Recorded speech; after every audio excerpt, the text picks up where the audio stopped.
Da čujem. Hoću da testiramo da li ovo što smo napravili kao pokaz radi. Ajde. A nož je uperen u tebe. Pa radi. Kažu ne valja. Evo, krenut ću ga, ja viš kako ću biti dobro. Vidi sad. Vidi. Eto, hvala. Da vidimo. Prvo ćemo... Dobrodošli u kuhinju Tanje. Prvo ćemo da odrežemo limun. Prvo uzmijete nož. Da. Ne valja ovaj nož, ali poslušat će. Sad ti približiš. Nisam pricla iz sve snage. Mogu jače. Idemo, Saša.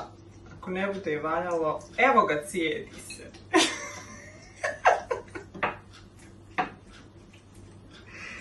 Pa vidi, stvarno ide. Mislim da je ovo bilo uspješno. Ide meni kući. Ali sad je trenutak istine. Da li će ova naša mrežica da funkcionira?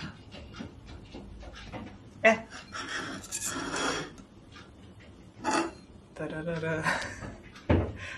Sad ćemo da vidimo.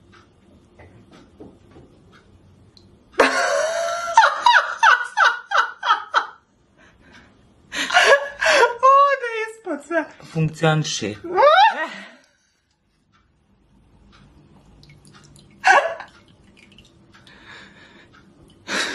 Dakle, fail.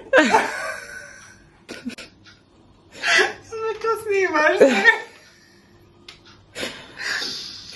Imamo limuna. Dakle, od 3 stvari 2 rade. Znači, Nož radi. Evo ga opet.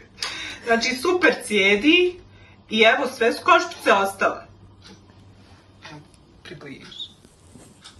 Međutim, ne može se lijepo nasuti. Ali skontat ćemo zašto, pa ćemo se javiti sa update-om. Ona ga nosi kući, ne brinite.